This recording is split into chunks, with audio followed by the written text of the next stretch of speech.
allez, peut-être que c'est aujourd'hui que ça va repartir, c'est aujourd'hui qu'on va voir le bout. Et tous les jours, c'est comme ça, tout au long de l'année.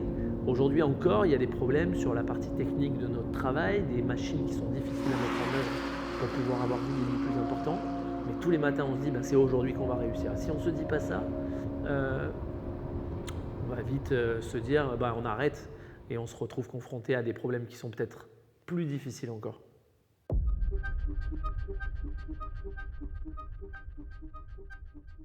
Cette société, elle a vu le jour à la suite de mon départ de l'Institut Vatel, où j'ai créé un service traiteur traditionnel qui s'appelle l'atelier traiteur.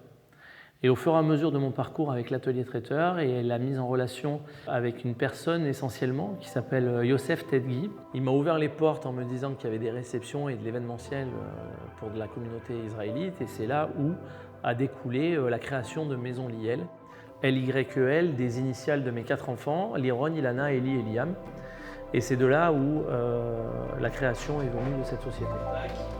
Normalement, le petit bac là-bas avec de l'eau chaude dessus. Je vais remettre de l'eau derrière.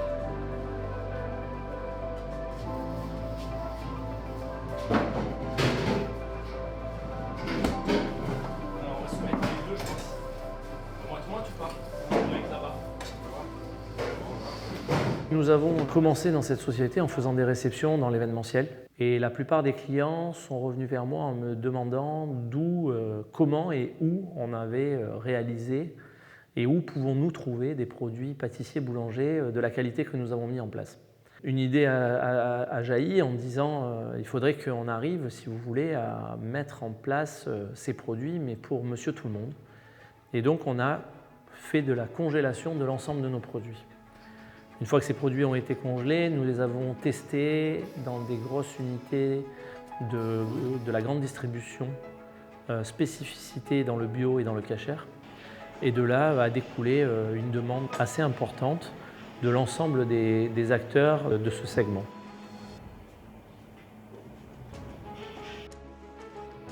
Aujourd'hui, on sait très bien que dans le monde du cachère, lors d'un même repas d'événementiel ou un dîner, on ne doit pas mélanger le lait et la viande. De là, on s'est dit, il faut créer un truc, les pâtisseries sont importantes, il faut qu'elles soient raffinées, bonnes, et convenir avec des produits qui sont autres que les produits avec du lactose. Il y a des personnes dans le monde du halal qui nous ont demandé, mais si vous êtes cachère, vous êtes halal. Et si vous êtes parvé, vous êtes sans lactose. Et si vous n'avez pas d'œuf, vous êtes vegan. Donc votre produit aujourd'hui, il permet à 4 marchés complètement différents, mais sur un produit identique.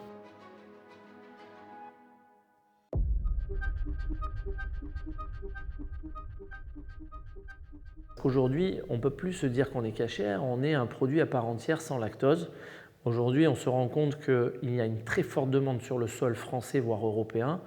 On se rend compte aussi que 50% de la population est intolérante aux produits laitiers en France actuellement, suite à une étude de marché. Et on a été chassé par des grandes marques qui se disent qu'aujourd'hui, aussi bien dans le healthy, comme les produits sans gluten, vegan, le sans lactose, a beaucoup de devenir. De passer par le sans lactose, de trouver une porte de secours, je dirais, qui ressemble à l'activité voulue, c'est une alternative intéressante. Mais je pense qu'il faut, au contraire, rester dans le domaine voulu, le domaine choisi, et bien expliquer la réalité du projet, qui ça vise, de quelle manière ça les vise, est-ce que c'est réellement voyant ou pas, de comprendre surtout quelles sont les craintes de cet investisseur. Ça peut être une crainte visuelle, une crainte commerciale, une crainte économique. Quel est le problème? Et bien comprendre, et une fois avoir compris quelle est sa réticence, et de lui expliquer qu'elle n'a pas lieu d'être. Car, effectivement, ce commerce existe déjà, fonctionne très bien, et il peut se faire de manière tout à fait discrète.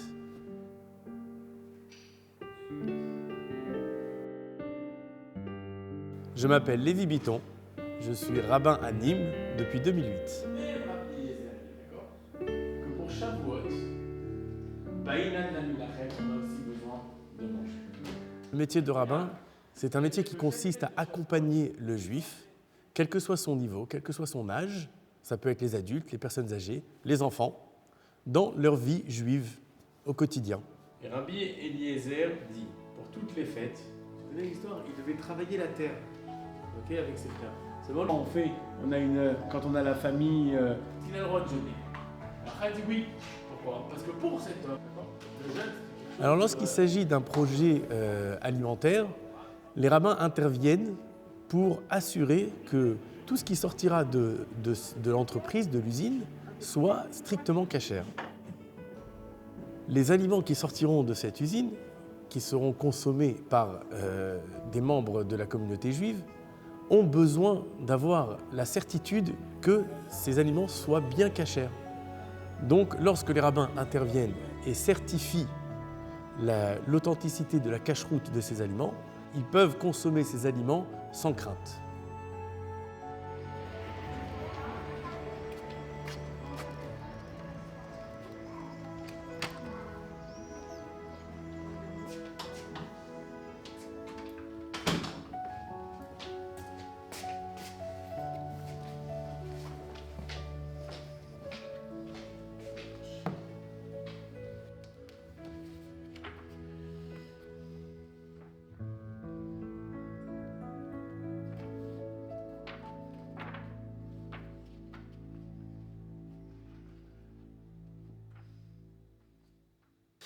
Il y a plusieurs versets dans la Torah qui expriment le fait que Dieu nous demande d'accomplir ses commandements et que ces derniers nous apporteront du bien.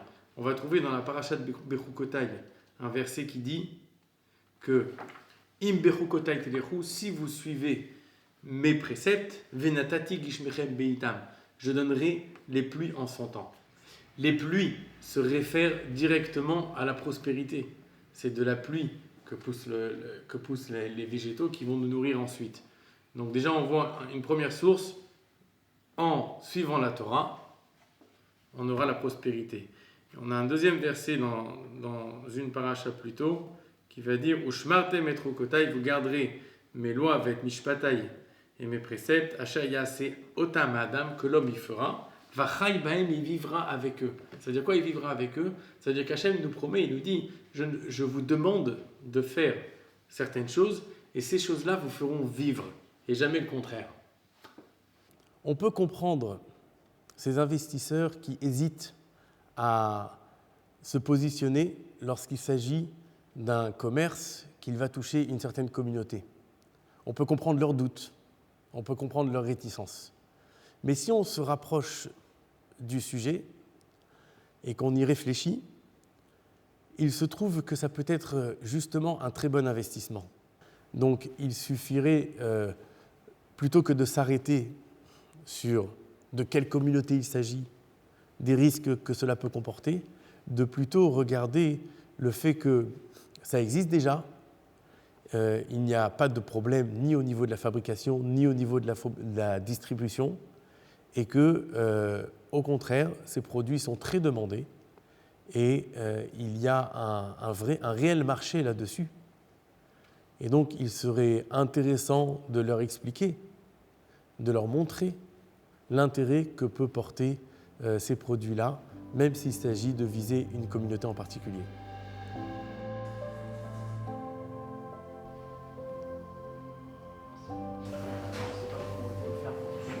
Je pense qu'au bout de 4 ans de recherche et développement sur tous les produits pâtissiers et boulangers, il a été très long, mise en route très longue, la recherche de la matière première, la réalisation des recettes. Je ne pense pas que tout le monde aurait eu la capacité d'attendre d'arriver au bout de l'histoire. 4 ans de travail sans en tirer aucun bénéfice, avec beaucoup d'horaires, avec beaucoup de dynamique. C'est long et tout le monde n'est pas capable, je pense, d'assumer ce temps et de se dire on verra par la suite si cela rapporte quelque chose. Là, j'en ferai la démarche, la grande échelle avec de la démarche. Il était pas gelé.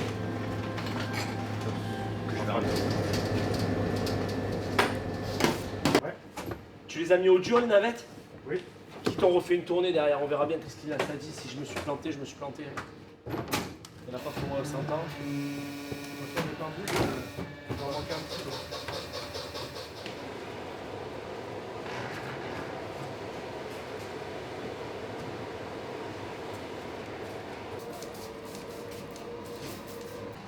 Les pains, ils sont déjà comptés, donc on fait tout. Ouais, tu me fais 70 pièces, quoi. Et ils sont comptés par caisse. T'as pas vu? Tu me fais 60. C'est long. Je le reconnais que c'est long. Ouais, mais on va augmenter les tarifs, hein. Si je vous dis, on va trouver une solution.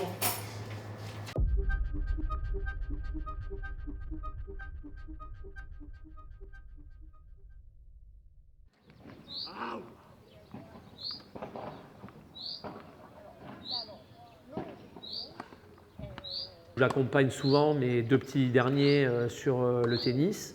Moi aussi, j'ai continué à jouer au tennis, malgré que je sois de moins en moins bon, parce que quand tu vois les petits qui sont mieux que nous, bah, tu te dis tant mieux pour eux.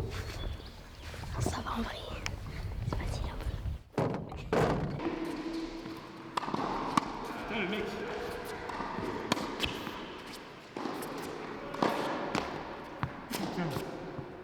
Yes. Oh merde.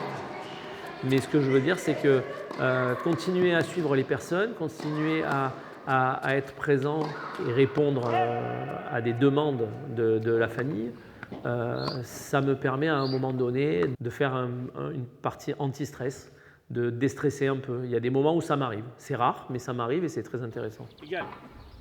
Avance, Yoann, avance. Montre-lui ce que tu sais faire.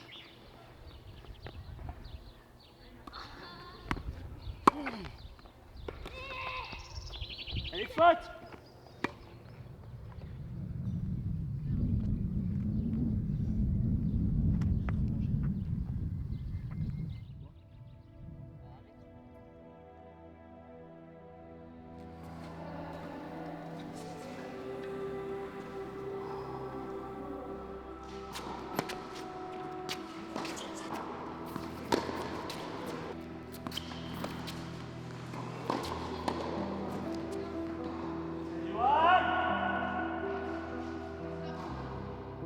Pour avoir souvent travaillé avec lui, j'ai pu remarquer sa capacité à régler un problème avec ce qu'il trouve sous la main.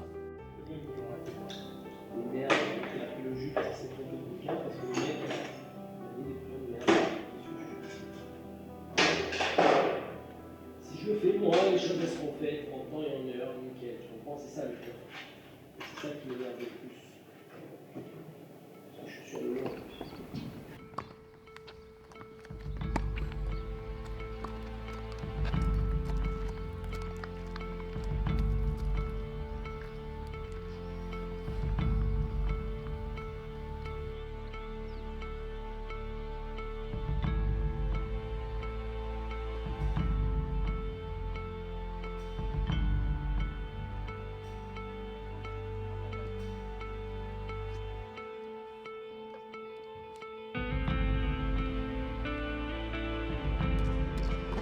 Allez.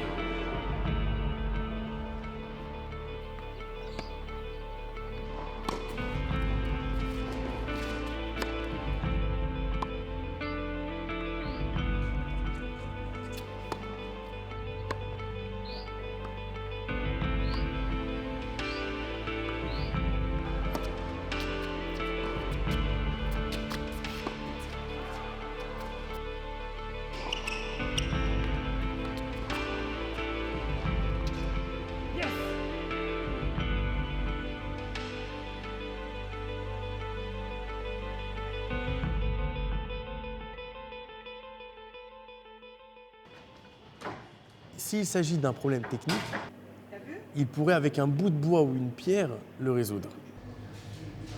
Et je suppose que lorsqu'il s'agit de problèmes un peu plus compliqués ou un peu plus dans des domaines, dans des domaines économiques ou financiers, je suis sûr qu'il peut trouver aussi ce même genre d'exemple, à l'aide d'une petite pierre résoudre un gros problème. Mais surtout, la qualité qu'on va trouver chez lui, c'est qu'il va faire ça, il va réfléchir rapidement, il va faire ça en amont, et lorsque la chose est présentée, on ne remarque même pas qu'il y a eu un problème, puis une solution. Il arrive à gérer ça d'une manière que, pour parler de prestation, le client ne ressente même pas qu'il y a eu un problème et que ce problème a été résolu. Parce qu'il y a aussi le côté rapidité. C'est un garçon vif d'esprit. Il travaille vite, il réfléchit rapidement et il résout les problèmes le plus rapidement possible. Je veux une lumière, je veux une lumière.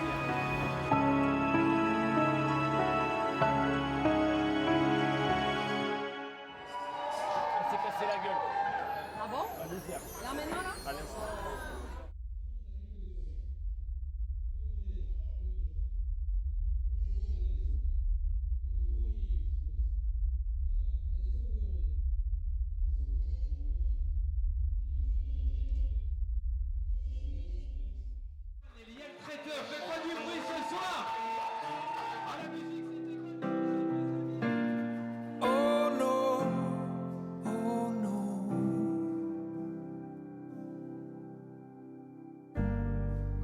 Skies and daylight.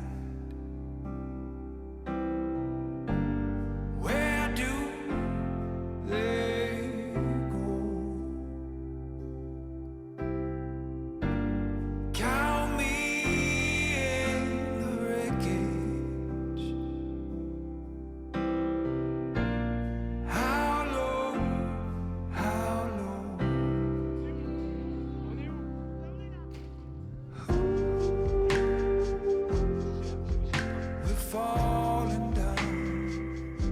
Les grands scientifiques n'ont pas forcément une interaction facile avec les gens, parce qu'ils sont dans leur pensée, ils sont dans leur monde. Johan est aussi un peu comme ça. Il est dans son monde, dans le monde de son travail, de son activité, de sa vision de réussite. Donc, il peut s'avérer être un peu dur au regard de son entourage. Ne venez pas chercher en disant je veux. Il faut arriver avec l'assiette, avec le truc, sinon je ne peux pas. Voilà, j'arrive ici, mais venez ici, ça part comme ça. Je peux continuer mon la sauce. Tu prends là-bas et on continue ici, mais les prochaines ils vont aller derrière moi. Laisse-la, ça n'a rien à voir. Ça coule par terre et tout. Mais dis, tu les poses les unes sur les autres. Tiens, une photo de toi, elle est là. Mika derrière. Mais tiens-le, il est. Eh ben demande parce que c'est moi qui te les sors s'il faut. Mais je n'arrive pas à me défaire de l'image de cet homme qui travaille.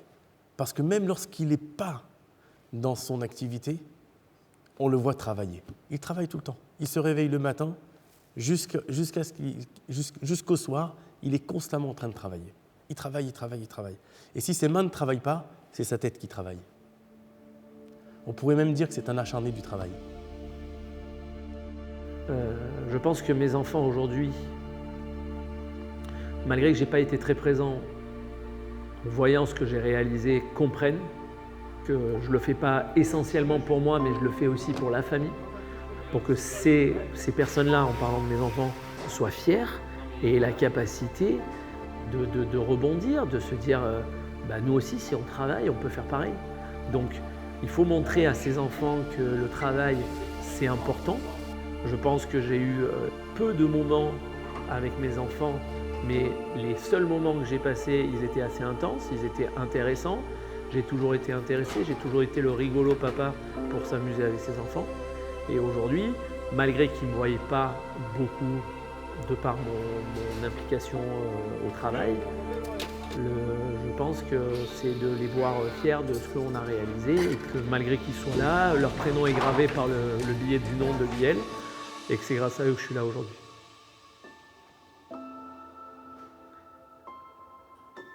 Il y en a peut-être 2 ou 3 qui font partie de ma famille, qui sont des personnes qui m'ont appris mon métier, qui me montrent aujourd'hui à leur âge bien avancé, qui sont toujours humbles, qui restent à leur place, qui restent humbles malgré leur réussite. Et ma satisfaction personnelle, c'est de leur montrer que moi aussi, j'ai été capable de pouvoir y arriver. Vous avez toujours la crainte, les difficultés, elles sont toujours là. Mais quelqu'un qui veut quelque chose, s'il est confiant en lui-même, il faut qu'il aille au bout de ses projets. Bien sûr qu'il y aura des difficultés, bien sûr que tout le monde n'y arrive pas, il faut rester réaliste. Il y a aussi des personnes qui ne s'en sortent pas, c'est compliqué. On est dans une période difficile. La partie financière, on n'a pas tous les moyens de pouvoir réaliser ses rêves. Mais je pense que quand on a un rêve et qu'on est sûr de soi, il faut aller au bout de ses rêves.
Au-delà de la pâtisserie-boulangerie, j'ai décidé de mettre en avant, sachant qu'on vient du monde du traiteur, de la partie salée, des produits surgelés en salé comme des plats préparés.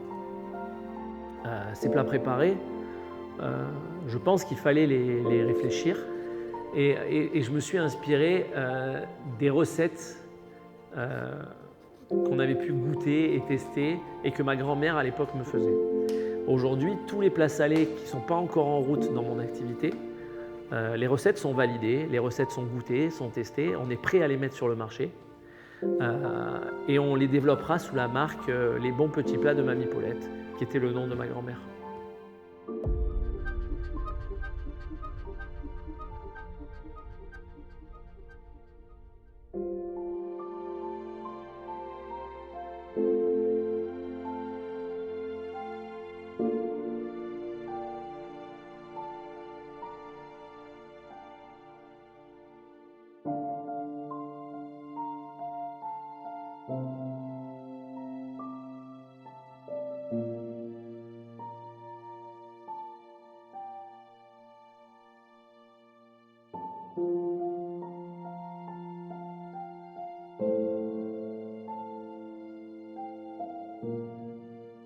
Voici la recette de Mamie Paulette des galettes salées.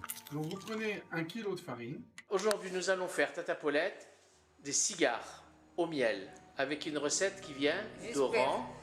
J'espère la réussir parce que là, c'est filmé.